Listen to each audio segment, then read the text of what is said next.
રાજકોટ મહાનગરપાલિકા દ્વારા જંગલેશ્વર વિસ્તારમાં આવેલ જે નદી કાંઠા ઉપર જે સરકારી જગ્યા પર ગેરકાયદેસર બાંધકામ કરવામાં આવ્યું છે તેને સોમવારના રોજ તોડી પડાશે અને ટીપી રોડ પર જે ગેરકાયદેસર દબાણ કરવામાં આવ્યું છે તેને પણ સોમવારના રોજ મહાનગરપાલિકા દ્વારા હાલ દૂર કરવામાં આવશે અને હાલ અત્યારે મહાનગરપાલિકાના કર્મચારીઓ અધિકારીઓ છે અને પોલીસ દ્વારા હાલ લોકોને સમજાવવામાં આવી રહ્યા છે કે જે પોતાનું દબાણ છે તેને સ્વૈચ્છિક દૂર કરી દેવામાં આવે, નહીતર જે મહાનગરપાલિકા દ્વારા દબાણ દૂર કરવામાં આવશે અને જો પોતાની જે માલ સામાન છે તેને કોઈ પણ પ્રકારનું નુકસાન ન પહોંચે તેની પણ કાળજી રાખવાનું અધિકારીઓ દ્વારા કહેવામાં આવી રહ્યું છે। હાલ આ દ્રશ્યો દેખાડી રહ્યું છે કે લોકો દ્વારા પણ સ્વૈચ્છિક જે પોતાનું દબાણ છે તેને દૂર કરવામાં આવી રહ્યું છે। હું ચેતનસિંહ મોરી, નાયબ કાર્યપાલક ઇજનેર, વોટરવર્ક શાખા, રાજકોટ મહાનગરપાલિકા દ્વારા ટીપી શાખાનો 15 મીટરનો જે રોડ ખુલ્લો કરવાનો છે તે અંગે દબાણ હટાવની કામગીરી સોમવારથી કરવામાં આવનાર છે।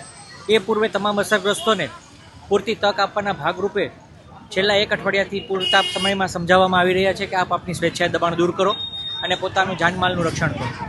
અને આપ જોઈ શકો છો કે અત્યારે લોકો તરફથી પૂરતો સહકાર મળી રહ્યો છે અને લોકો જાતે જ દબાણ દૂર કરી રહ્યા છે। જે લોકો દબાણ દૂર નહીં કરે તેમના દબાણો સોમવારે રાજકોટ મહાનગરપાલિકાની વિવિધ ટીમો દ્વારા દૂર કરવામાં આવશે। એ બાબતે વિશેષ તો ચોક્કસ આંકડો મારી પાસે હાલમાં ઉપલબ્ધ નથી, પરંતુ અંદાજે 1300 થી 1400 જેટલા અસરગ્રસ્તો છે જે ટીપીની રોડમાં કપાતમાં આવે છે તે તમામનું દબાણ દૂર કરવામાં આવશે। લોકો સ્વૈચ્છિક પણ દબાણ દૂર કરી રહ્યા છે, શું કહેશો તેને લઈને? એ ખૂબ સારી આવકાર્ય બાબત છે અને રાજકોટ મહાનગરપાલિકાની અપીલને ખૂબ સારો પ્રતિસાદ મળ્યો છે એવું કહી શકાય અને તેઓ સ્વેચ્છાએ જ પોતાનું દબાણ દૂર કરી રહ્યા છે।